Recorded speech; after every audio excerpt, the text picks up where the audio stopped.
Hi hello welcome to Kiran TV news. Jaganmohan Reddy గారు అంబటి రాంబాబు గారి ఇంటికి వెళ్ళబోతున్నారు. అక్కడ వాళ్ళ కుటుంబ సభ్యులను అయితే పరామర్శించబోతున్నారు. అయితే దీని గురించి అసలు అక్కడ ఏం జరగబోతుంది, జగన్మోహన్ రెడ్డి గారు ఏమని వాళ్ళని పరామర్శిస్తారు, అక్కడ తర్వాత ఏం చేయబోతున్నారు అనేది కూడా ఒకసారి తెలుసుకునే ప్రయత్నించాను. ముఖ్యంగా మనతో పాటు ప్రముఖ రాజకీయ సామాజిక విశ్లేషకులు చంద్ర శ్రీనివాస్ గారు ఉన్నారు. ఆయన సార్ నమస్తే. నమస్కారం. జగన్మోహన్ రెడ్డి గారు మన జరిగినటువంటి ఏ ఉదంతానికి సంబంధించి పరామర్శించడానికి రాబోతున్నారు. ఎలా ఉండబోతుంది సార్? డెఫినెట్ గా అంటే ఆ పార్టీని పూర్వవైపును తీసుకురావడానికి శతవిధాల ప్రయత్నం జరుగుతున్నమాట వాస్తవమే. ఈ అంబటి అనే విషయాన్ని ఇది రాష్ట్ర స్థాయి ఇష్యూ చేశారు. ఇప్పుడు వరకు లోపల ఉన్న వాళ్ళు, కలుగులో ఉన్న వాళ్ళు బయటకు వచ్చినట్టుగా అనిల్ యాదవ్ ఏమో నెల్లూరు నుంచి వచ్చాడు, తిరుపతి నుంచి చెవిరెడ్డి వచ్చాడు, అక్కడ జోగి రమేష్ వచ్చాడు, ఇప్పుడు కోస్తా జిల్లా నుంచి కొంతమంది వస్తున్నారు, ఇక్కడ గుంటూరులో అయితే లేలాపిరెడ్డి లాంటి వాళ్ళు, మిగతా వాళ్ళంతా బయటకు వచ్చారు, విడుదల రజని వీళ్ళు వచ్చారు, ఉత్తరాంధ్ర నుంచి బొత్స గారు మిగతా వాళ్ళు ఉంటున్నారు.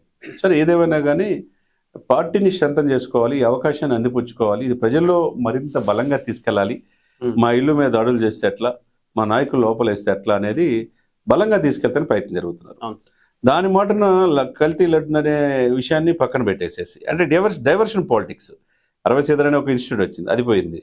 తర్వాత కల్తీ లడ్డు వచ్చింది, అది పోయటానికి మళ్ళీ అంబటి రాంబాబు విషయం.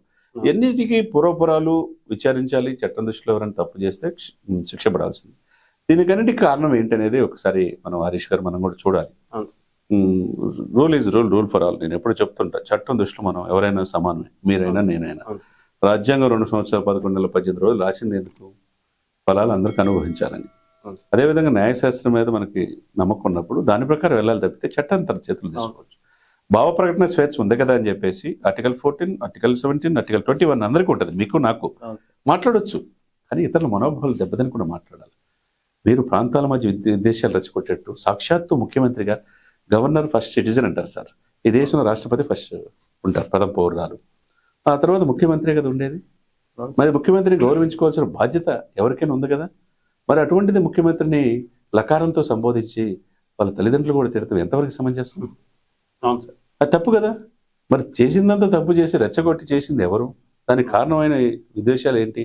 చివరికి దాడులు జరగటం దాకా వెళ్ళిందంటే అదెవరు కూడా ప్రజాస్వామ్యంలో ఇల్లు తగలబట్టలు ఎవరు కూడా ఉపేక్షించరు. కానీ వాళ్ళకు కూడా ఒక లిమిట్స్ దాటిపోయి మాట్లాడటం ఇవన్నీ కూడా ఏంటంటే వాళ్ళు కూడా బాధ అనిపించింది. మా నాయకుడిని అప్పుడు అధికారంలో మీరున్నప్పుడు చేసి, ఇప్పుడు అధికారంలో ఉన్నప్పుడు చేస్తే ఎలా అనేది వాళ్ళు కూడా ఇదైపోయారు. కాబట్టి ఏదైనా కానీ కార్లు ధ్వంసం అయిపోయినాయి. ఆ కార్లు కూడా నేను తీయలేదంటున్నారు. సరే, వాళ్ళ కూతురు కూడా ఎంటర్ అయ్యారు, వాళ్ళ అల్లుడు ఎంటర్ అయ్యారు. ఒకవైపు ఫేమసానికి వార్నింగ్ ఇస్తున్నారు. రకరకాలుగా జరుగుతున్న ఈ పరిణామంలో ఈ రోజు ఆయన వెళ్ళటం అంటే ఏ విధంగా మాట్లాడతాడు, ఇంకా ఈ యొక్క ఇదిని ఇంకా ముందుకు తీసుకెళ్లే పనిలో ఉంటారా, రెచ్చగొట్టే ధోరణిలో ఉంటారా, లేకపోతే జరిగిన తప్పుని సరిదిద్దుకొని ముందుకెళ్తారనేది ఆత్మపరిశీలన చేసుకోవాలి. ఎందుకంటే ఎవరెవరు ఏంటనే ప్రజలు కీన్ అబ్జర్వ్ చేస్తున్నారు. అంబటి రాంబాబు నోటి తుత్తర వల్ల ఇదంతా జరిగిందనేది జగమెరిగిన సత్యం. మరి అంబటి రాంబాబు అమ్మబూతులు తిట్టి నేను తప్పు చేయలేదనడానికి సాక్ష్యాలు ఉన్నాయి కదా. ఏమంటారు? క్షమాపణ చెప్పారు అంటున్నారు, కానీ క్షమాపణ ఎక్కడ చెప్పలేదండి. నేను అదేదో తొందరలో వచ్చింది అంటున్నారు. కానీ ఇప్పుడు మా రెడ్ బుక్ కుక్కతో పోల్చటాలు ఇవన్నీ ఏంటి? నేను అసలు కోర్టుకు కూడా వెళ్ళినాడు. మరి నేను కుక్క కూడా భయపడదు, నేను అసలు కోర్టుకి వెళ్ళను, బెయిల్ కోసం ప్రయత్నం చేయనాడు. మరి బెయిల్కి ఎందుకు వెళ్ళారు? నన్ను పంగ చాల్చారని చెప్పేసి అది కూడా మెసేజ్ ఎందుకు వచ్చింది? ఎందుకు బెయిల్కి వెళ్ళి అవన్నీ ఎందుకు వెళ్ళాలి? తర్వాత చివరికి ముద్రగడ పద్మనాభ రెడ్డి లాంటి వాళ్ళు వెళ్ళి కాపుల కోసం ఈయన కాపు నాయకుడు ఎస్టాబ్లిష్ చేసి ఆయన మళ్ళా ఇది చేయటం, ఇవన్నీ ఏంటంటే ఎన్ని ఒక ఎత్తు అయితే వాళ్ళ కూతురు గారు కూడా మరి మాట్లాడి నేను కాపులు అని. మరి ఆమె చేసుకుంది ఎవరిని? అమ్మవారిని చేసుకుంది. మరి ఇప్పుడు మీకు అప్పుడు కులం నువ్వు కాపునే చేసుకోవచ్చు కదా అనేది చాలా మంది ప్రశ్నిస్తున్నారు. కాపులకు మీద అంత ప్రేమ ఉంటే మీరు చేసుకోవచ్చు కదా. ఇప్పుడు కాపులు గుర్తొచ్చారా? మీ నాన్న ఎప్పుడైనా కాపులకి ఉద్యమానికి చేశాడా?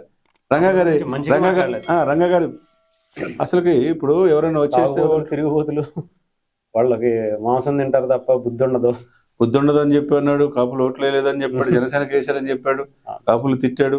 ఎన్ని వాళ్ళని గుర్తుపెట్టుకోలేదా? మరి 5 సంవత్సరాలు ఆయన మంత్రిగా పనిచేశాడుగా. చేసినప్పుడు కాపులందరినీ తిప్పుకొని మీకు రిజర్వేషన్ ఇస్తామని చెప్పింది ఈయనే. తర్వాత రంగా పేరు పెడతామని చెప్పింది వేరే. ఎందుకు పెట్టలేపారు? అంటే మీ దాకా వస్తే గానీ ఇప్పుడు కాపులు ఇవన్నీ తప్పండి. కులాన్ని అడ్డు పెట్టుకోండి. కులం చాలా చైతన్యవంతమైంది. వాళ్ళ నిద్రావస్థలో ఉన్న జాతి తట్టి లేపాడు ఆ రోజు చిరంజీవి గారు. దాన్ని మంచి మార్గంలో తీసుకెళ్తున్నాడు పవన్ కళ్యాణ్ గారు.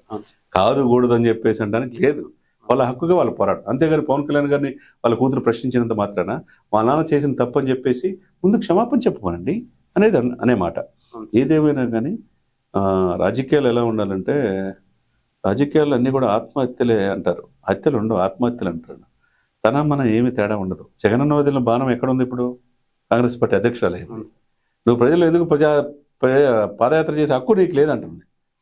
ఏమంటారు?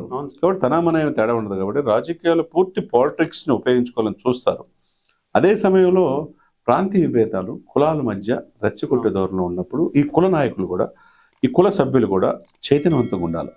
ఎవరెవరు మనకి చేస్తున్నారు, ఈ కులానికి చేసింది ఎవరు, కులాన్ని అవకాశానికి వాడుకుంటుంది ఎవరు, దీన్ని మీడియాలో హైలైట్ చేద్దాం అనుకుంటుంది ఎవరు, దీన్ని ఆసరాగా తీసుకుని పార్టీ పబ్బ గడుపుకున్నది ఎవరు అనేది కూడా ఆత్మపరిశీలన చేసుకోవాలి. తప్పులేదు.